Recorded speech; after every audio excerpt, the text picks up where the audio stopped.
What's up, guys? This is Alex Van Houten with Defining Dad Bod. I hope you're doing well. I'm so excited for our show today. I've been talking about it for a bit. Exercise in the Brain, Part 3. We're going to be talking about attention deficit and hyperactive disorder. We're going to talk about what it is, what we know about it in relationship to the brain, how exercise can be a powerful part of overcoming the undesirable symptoms associated with it, and other interventions regarding nutrition and lifestyle to help get the inattention, the impulsiveness, and the hyperactivity under control. I know a lot of you listening either have suffered with this themselves or have children who might exhibit some of these symptoms, and I'm really excited to bring this show to you. Before we dive into Exercise in the Brain Part 3, first, let me talk to you about blood sugar regulation. One of the things that I'll mention pretty often in this show, and that you know I've referenced in shows like Overcoming Obesity Part 2, getting insulin under control, is the importance of maintaining a stable blood sugar throughout the day. One of our amazing partners here at Defining Dad Bod is Generation UCAN, and Generation UCAN has created a superstarch that breaks down slowly in the system over time, so that in times of fasting or in times when you're unable to get good food in your system, or even during bouts of intense exercise for long durations, you can take Generation UCAN and it will stabilize your blood sugar for the next 2 to 6 hours. This is one supplement that I've used myself for almost a decade, and I've used it in the past decade with just about every type of client, from somebody trying to lose weight to my performance clients who are working on running a marathon. If you suspect that you're having a hard time stabilizing your blood sugar, you're accumulating fat around the midsection, you're having low energy inconsistently throughout the day, or you're waking up several times a night, then Generation UCAN might be the answer for you. They've got several powdered forms that you can just simply add to water and drink before your workout, before bed, or during those times of fasting, or some awesome bars that you can also use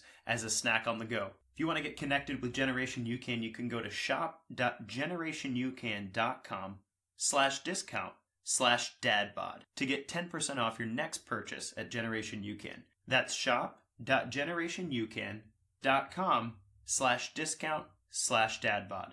The link's in the description below, shop.generationyoucan.com/discount/dadbod.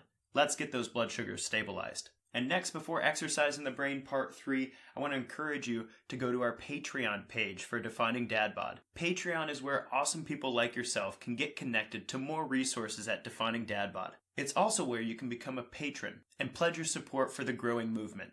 I wouldn't be doing amazing shows like the one I'm about to do today on Exercise in the Brain Part 3, ADHD, without the support of amazing patrons on our Patreon page. Raising your hand for a $1, $5, $10, or even a $50 a month patronage allows me to keep doing the hard work researching, producing, editing, and distributing content just like the show you're about to listen to. We've got a special Patreon thread, a secret Facebook group called the Defining Dad Bod Inner Circle, a self-guided 16-week hormone optimization program, and even a secret newsletter with meal plans and exercise programs to help you define your bod. Before the holidays get underway, I hope you'll look into patreon.com/definingdadbod and pledge your Starbucks money or your medium pizza for the year and put that money toward Defining Dad Bod so we can keep spreading a legacy of health and fitness for our kids with awesome free resources like this show. That's patreon.com/definingdadbod. And thank you so much to those of you who are current patrons of the show. I appreciate you, and I couldn't do this without you. Now let's talk about Exercise in the Brain Part 3, Attention Deficit and Hyperactivity Disorder. I gotta be honest with you, this was a really hard subject for me because the more time I spent researching, the more time I spent looking at the past 30 years of my life and going, wow, this sounds all too familiar for me. And what was really powerful about it as we get into this is I realized so many pieces of my life are situated in the way that I get the best out of myself. And as I walk through this research with you, I hope that you'll identify ways that you can restructure your schedule, get the most out of your exercise, get the most out of your nutrition and your lifestyle, so that even if you're not diagnosed with ADHD, that in this crazy, fast-paced, technological world, you can be the master of your attention and your focus, and you can allow yourself to flourish in the creative and structured atmosphere that you create around you. And if this doesn't resonate necessarily with you on a personal level, I hope it'll resonate with you with regard to your children. Whether they're a 2-year-old bouncing off the walls, an 8-year-old having a hard time staying quiet in their 3rd grade class, or a 20-year-old trying to make their way through college and career, I believe this information can help you help them build a better life all around. First, a regaling Alex story. I remember when I was 5 years old, I was a very rambunctious and energetic kid. I really never stopped moving, and you can reach out to my mom to corroborate this story because she had to deal with me every day. It was like my mind was on fire. It was always buzzing and moving from one thing to the next, and if one activity proved boring or ineffectual, I moved on to another. I was always asking why, and although I didn't know it at the time, I was probably driving the adults in my life, primarily my mom, a little bit crazy. And I remember one such time where my mom was trying to have a conversation with the neighbor lady, and I kept interrupting. And so she brought us outside on the porch, continuing her conversation, and said, "Hey Al, how fast do you think you can run around this house?" We lived in an apartment complex at the time, so the building was kind of big. But I got excited at the idea of the challenge, and something in her tone of voice said that this would be a lot of fun. And I was like, "I don't know, but I'm super fast." And she said, "Great, give it a shot." And boom, I took off, zooming around the house. I can still see the bush that matched each corner, and how I slipped and slid as I tried to turn left as fast as possible to get back around and get the best time. I came zooming around the final corner, and she said, 37, 38, 39, wow, 40 seconds, Alex. Can you beat that? Yeah, I can, Mom. Ready, set, go! And I took off again.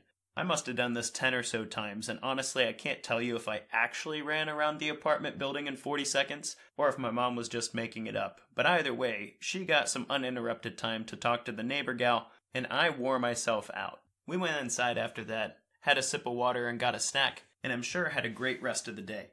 I couldn't tell you how that affected my attention or my mood at the time as a child. Children don't think about things like that. But I remembered that about 15 years later, when I was in charge of the Camp Vandy counselors for children ages 5 to 12. We had 200 kids in our sports camp, and I remember a particularly rambunctious kid who came in with his parents at 8 a.m. on day 1. His name was Mike. He had blonde hair that bounced around when he jumped, and he did a lot of jumping, sitting there buzzing with the same kind of energy I remembered having as a 5-year-old. His parents looked a little bit tired and a lot a bit frazzled as they took me to the side to explain that he'd been having a lot of trouble in school and that they were working with a doctor to find the right medication for him right now. They wanted to know if we would keep them informed about any trouble we had with him today, and to pay special attention to his needs. They seemed pretty apologetic, and so, as the counselor's manager, I kept a special eye on Mike for the next 2 hours, and sure enough, he whacked a little girl with a jump rope on accident because he wasn't watching what he was doing during active time, slammed into another little boy while playing tag, and when it was time to transition stations, went running down the hall away from his teacher because he wanted to race the whole class to the next classroom and beat everybody. After about 2 hours, his counselor had had enough and asked if I would take him off their hands for a while. Honestly, I couldn't help but see myself in this little boy, and I remember the positive way that my mom dealt with my energy when I was 5. So I said, "Hey Mike, have you ever run a mile before?" And he's bouncing in place. "Well, no, I haven't." And I said, "The world record is 4 minutes and 27 seconds. Do you think we can beat that together?" And you know kids, they don't know any better. He said, "Yeah, let's go do it." And so I took him out back behind the Vanderbilt Recreation Center with a couple other of my troublemakers who needed a little extra attention, and we set off to run our timed mile. 8 minutes later, we hadn't beaten the world record, but he was out of breath, sweating, and happy that he'd finished his mile. When I brought him back inside and gave him back to his camp counselor, and then followed up later to see how he'd done the rest of the day, she said it was like night and day. He was a brand new kid, doing what he was told, excelling in his crafts, and generally playing well with the other kids who he had earlier slammed into and slapped with a jump rope. It was like things had come full circle. Did Mike have ADHD? Did I have ADHD? That's a great question. Did Mike have ADHD? Did I have ADHD at age 5? Was running around the house or running a mile outside all that was needed to make us focus well? These are all great questions and all extremely important as we talk today about exercise in the brain part 3. And since currently 11% of US children are diagnosed with ADHD and 4% of adults also carry that diagnosis, it's an important medical question for the general population to answer, and even more near and dear to the hearts of those of us who have trouble regulating our attention, getting irritable at our own impulsivity, and generally feeling inadequate at utilizing our gifts to their fullest potential. First, what is ADHD? ADHD, according to the DSM-5, is attention deficit and hyperactive disorder. It's primarily characterized by symptoms of inattention, distractibility, impulsivity, and hyperactivity. Since 2004, diagnosis of ADHD has gone from 3% of the population of children ages 4 to 17 to 11% of the population. That's just over 1 in 10. And in the adult population, 4% of adults are currently diagnosed with ADHD. If the symptoms I just read out to you seem to describe a normal child in your mind, you're not alone. There's actually an entire group of people who believe that the diagnosis of ADHD is actually a conspiracy by pharmaceutical companies to sell more Ritalin and Adderall. And while I'm usually the first person to err on the side of arguing against big pharmaceutical companies in order to medicate or regulate something that we might be able to fix naturally, see my work on hormones for some evidence of that. Upon diving into the actual research of ADHD, I'm inclined to disagree with the conspiracy theory. It turns out that the brains of those diagnosed with attention deficit and hyperactive disorder actually seem to be wired differently in a number of areas and have different neurotransmitter relationships than those who don't suffer the symptoms of ADHD on a regular basis. An extensive review of the cognitive neuroscience of attention deficit hyperactivity disorder in the last 30 years had this to say, and get ready for some science speak. Cognitive deficits in ADHD extend beyond executive functioning to include spatial, temporal, and lower-level non-executive functions. Atypical functional anatomy extends beyond frontostriatal circuits to include posterior cortices, limbic regions, and the cerebellum. Pathophysiology includes dopaminergic as well as noradrenergic neurotransmitter systems, brain stems, reward centers, limbic systems, and cortex and cerebellum. What that means is when you do actual studies on the brains, behaviors, and even the neurotransmitters of those diagnosed with ADHD versus those who don't report symptoms of impulsivity, distractibility, inattention, and hyperactivity, you find real structural, chemical, and behavioral differences between the two groups. In addition, a number of possible origins have been implicated in such symptoms. For instance, there's evidence that if somebody in your family's been diagnosed with ADHD, you are much more likely to report having similar symptoms, which suggests a genetic component. Other factors such as premature birth and maternal use of alcohol or nicotine during pregnancy are also correlated with an increased ADHD diagnosis. There are also other studies that suggest different origins of ADHD, like Jaak Paincep's work on juvenile rats, who, when they are limited from rough and tumble play, begin to exhibit symptoms of ADHD and can be treated effectively with Ritalin and Adderall. And there are even others in the field of study who have implicated things like food sensitivities, gut dysbiosis, or even the prevalence in growing technologies, screen times, and the fast-paced world we live in today, contributing to the increased prevalence of ADHD diagnosis. Whatever the origin of ADHD is, it's very clear that the brains of those who regularly experience distractibility, inattention, impulsivity, and hyperactivity differ from those who don't. In fact, one young, successful Cambridge student diagnosed with ADHD liked to call his ADHD attention different hyperactive disorder.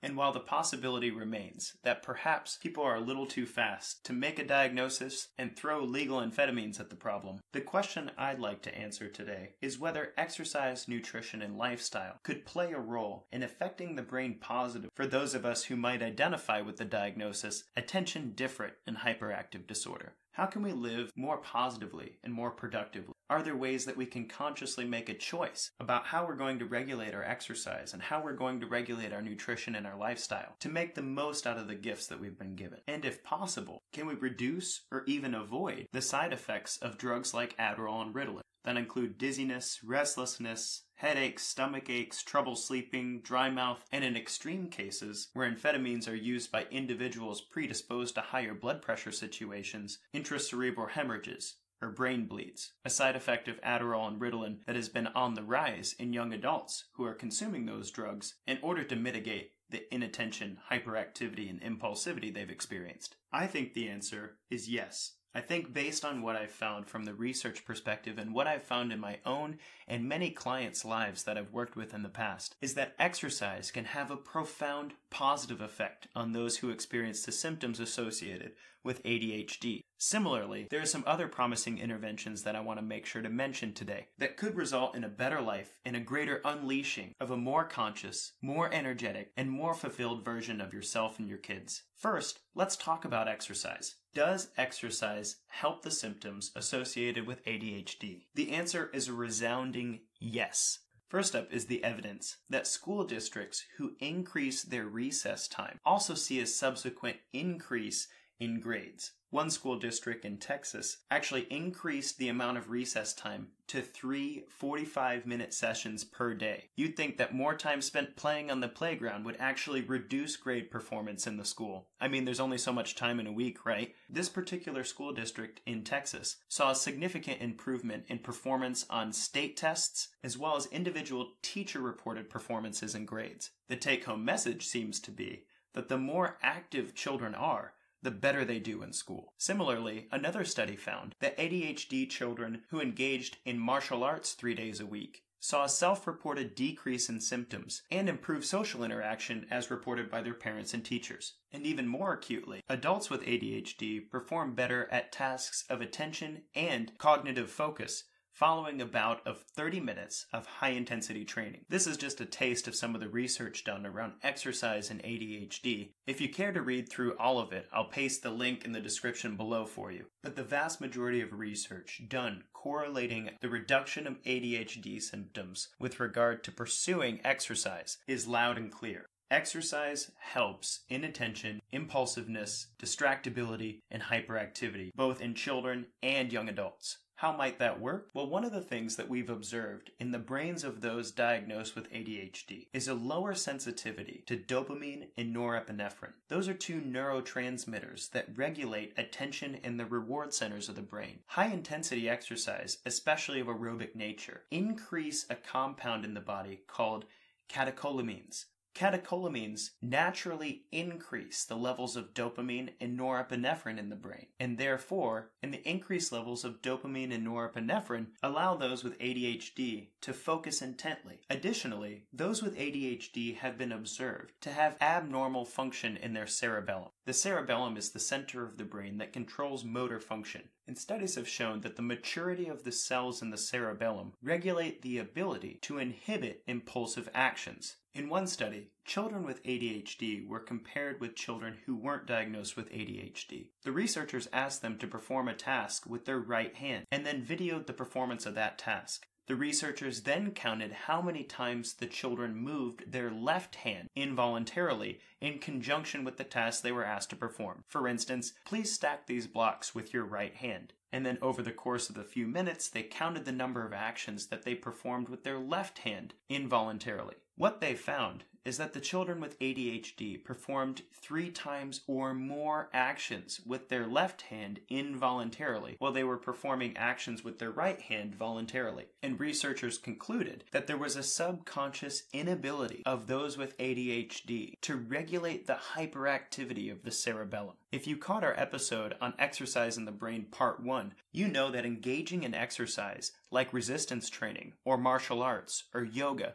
or gymnastics that require us to learn new skills can actually improve the density and maturity of the cerebellum. And it's thought that that positive feedback loop can help to curb or even improve over time the hyperactivity associated with ADHD. So in summary, exercise has a very positive effect on those suffering from the symptoms of ADHD. High-intensity exercise in males over 80% of their heart rate max and in females over 70% of their heart rate max has an acute effect on attention and distractibility. So if there's something you or your child need to attend to very specifically, it's important to get some high-intensity exercise prior. The closer the better, as the effect seems to decrease over time. I recommend at least 2 to 4 bouts of 20 to 30 minutes each week of high-intensity exercise for the best effects. Remember, this is to acutely elevate catecholamines and get more dopamine and norepinephrine in the system so you can focus intently for the next few hours. Secondarily, 2 to 4 days per week is a great frequency to engage in resistance training or some sort of recreational, skills-based exercise like martial arts, team soccer, ultimate frisbee, or my personal favorite, American Ninja Warrior training. This sort of exercise will help to increase the density and maturity of the neurons in the cerebellum, thereby improving focus, attention, and controllability of your hyperactivity in the long run. And as this research has come out in the past few years, many psychiatrists are coming around to this powerful way of supplementing their current ability to treat ADHD. In fact, in Dr. Rady's book, Spark, The Revolutionary New Science of Exercise in the Brain, he speaks specifically about how he uses exercise with his ADHD patients in order to improve the effectiveness of cognitive behavioral therapy and interventions like Riddled and Adderall,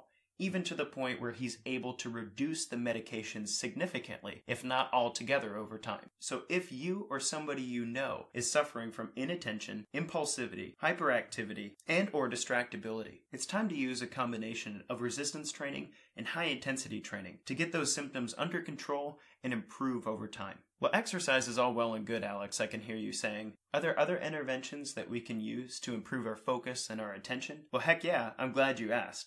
And every single one of these interventions could likely use their own 1-hour show altogether. So I'm going to go through them relatively quickly, and if any of them jump out to you and you'd like me to spend more time on them, please shoot me an email at coachal@definingdadbod.com. First and most importantly, for somebody who's struggling with the symptoms of ADHD, is the power of a normal schedule. And by normal, I mean consistent and consciously planned out over time. Sleep is especially important here, that you go to bed at the same time every night and wake up at the same time every morning, no matter the psychiatric diagnosis. Depression, anxiety, ADHD, etc. A regular sleep cycle is a huge part of overcoming many of the worst symptoms. In addition to the sleep benefits of a normal and consistent schedule, those of us who would relate to the symptoms of ADHD find it a very powerful practice to schedule very particular times of our day to ensure that we can capitalize on our ability to hyperfocus. For instance, if I say to myself, from the hours of 7 a.m. to 11 a.m., I'm just going to get a lot of work done.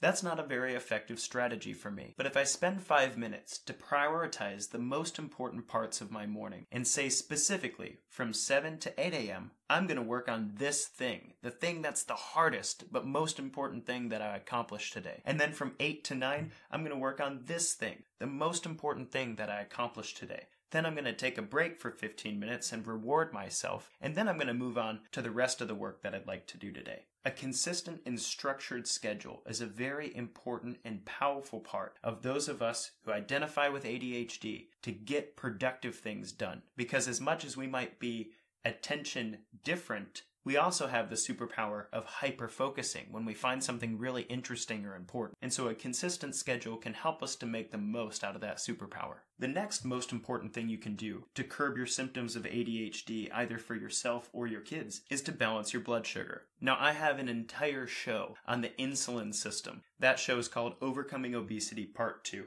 And if you suspect that blood sugar is a problem for you, I highly suggest checking that episode out. But in short, reducing the amount of added sugars, increasing the soluble and insoluble fiber in your diet, and getting a steady amount of protein in your day can all be huge pieces of balancing your blood sugar, as well as getting 10,000 steps per day, staying well hydrated, and conditioning your body well through exercise.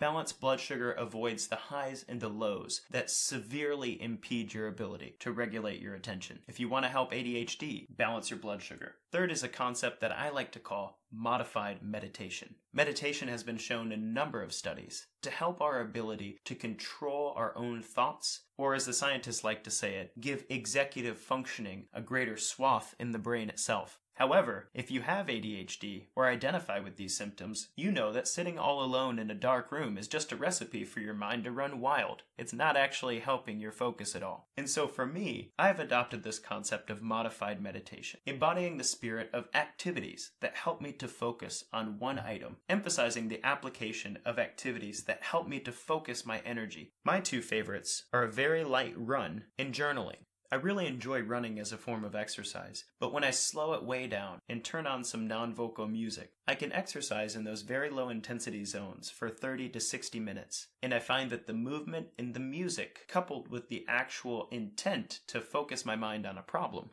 allows me a much better experience of meditation than sitting alone in a dark room trying to empty my mind. Additionally, journaling has been a very powerful practice for me to organize my thoughts and to make headway on some problems I'd like to address. One difficulty my ADHD mind has with meditation is that I have nothing to show for it at the end of the hour. But when I journal through a specific thought or feeling, then at the end of an hour, I actually have some written words. I don't necessarily need to share that with anybody, but it's there, and I can feel good and productive about my focus. Personally, I like to devote some of my journaling time to my son. I have a Word document titled Gabriel on my desktop, and once or twice a week I like to open it up and share a memory with him, or talk through a problem with him. Since he's only 3 years old, someday I'd like to be able to share this with him, but he's far too young to understand some of the adult things that I'm wrestling with, and I find that quite the meditative practice as well. There are apps, guided meditation videos on YouTube, and even groups you might be able to find locally that walk through prayer and meditation together. Whatever practical way you find that you're able to incorporate this in your own personal regimen, meditation has been shown to have a very profound effect on attention, impulsiveness, and distractibility. Another intervention is in the form of supplements. Now you know, if you've been following my work for a while, that I'm not a supplement junkie by any means, and that I highly encourage people to both check into and research the quality and effectiveness of supplements before you go taking just anything to relieve symptoms. But 3 supplements stood out to me in the research as likely being positively beneficial to those who identify with the symptoms of ADHD. A quality omega-3 fatty acid was found to be positively correlated with a reduction in these symptoms. L-theanine, an antioxidant often found in green tea, was also found to have a positive effect on attention and impulsivity. And then a fascinating herbal adaptogen called bacopa has been used since ancient times to relax the mind and improve one's focus on a singular object. The links to these supplements are in the description below, and if you're interested in reading more about them, you can search all of the relevant research at examine.com. The final 2 interventions are a little unconventional, but I'll share them with you anyway. First is the application or diffusing of essential oils. Vetiver, lavender, and cedarwood have all been studied to have positive effects on attention, impulsivity, and distractibility. One researcher even recommended that in classrooms where ADHD children were present, that vetiver and cedarwood should be diffused regularly with the possibility to improve grades. Now obviously I hope that more research is forthcoming because these are generally scant and unreliable from a double-blind perspective. But if the simple addition of some essential oils to a diffuser or even topically applied to the skin can reduce one's need to ingest stimulants or to ask your children to ingest stimulants, I think it's worth a shot. And the last intervention is something that I picked up from Jordan Peterson. He actually recommends it to everybody that he speaks with, whether you're diagnosed with a psychiatric disorder or not. And it's the exercise of regularly defining your individual heaven and your individual hell. Some might call this goal setting, but I think this particular practice is extremely important to those of us who identify with the symptoms of ADHD. One of the fascinating differences between the minds of those without ADHD and those with ADHD is that ADHD minds respond extremely powerfully to rewards and incentives. That is, if you were to tell me that the winner of this foot race gets chocolate cake at the end of it, that's going to have an extremely profound effect on my mind compared to somebody who doesn't struggle with ADHD symptoms. Chocolate cake, ho-hum, not a big deal. I mean, it's kind of good. Oh well. And in my mind, it's chocolate cake. Oh my gosh, I'm going to run as fast as possible. Studies on the reward center of the brain show that something about the structural and neurotransmitter difference of those with an ADHD mind respond differently and more strongly to the idea of rewards. And so if this is you, I recommend that this evening or tomorrow morning or whenever you can find 5 minutes, that you write down what heaven looks like for you and what hell looks like for you. Heaven is something you're running toward. It's the best case scenario that you can imagine in the next year. It's the best way that you could picture your life if you were picturing the life of somebody that you liked and that you were taking good care of. And hell's directly the opposite. It's the thing that you're running away from. It's the worst case scenario, the thing that's going to happen if you keep up your bad habits and you don't focus your attention and you don't control your impulses, and you let the distractibility of life get the better of you. Spending some time writing these things out and creating a well fleshed out picture of what heaven really looks like and what hell really looks like for you gives the ADHD mind something to tantalize the reward centers with. Hey, if you don't straighten up, mind, this is the way things are going to go for us. And hey, if you do keep on task and you do these things on our schedule, then this is what life could look like for us. It's a little unorthodox in terms of goal setting, I know, but it's how I coach clients in my coaching program to identify their health and fitness goals, and I believe it could have profound ramifications for those suffering from impulsivity, distractibility, inattention, and hyperactivity. Now that might be a little intense for a child, but they've got great imaginations.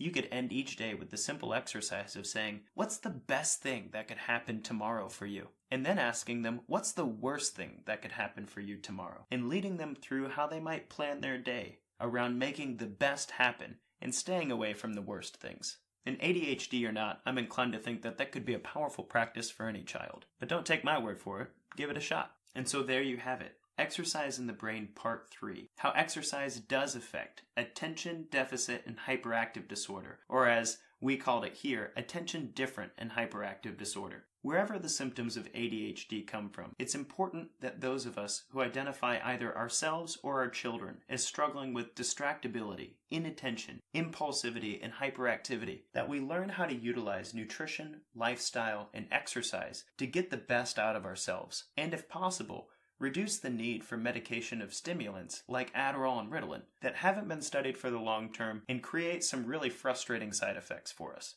If nothing else, perhaps, some high-intensity exercise, some resistance and skills-based training, some supplements like theanine, omega-3, bacopa, some essential oils, a normal schedule, balanced blood sugar, modified meditation, and identifying your heaven and hell can significantly reduce the need for stimulants to create the focus and control in your life that you hope for yourself and your kids. This has been Alex Van Houten with Defining Dad Bod.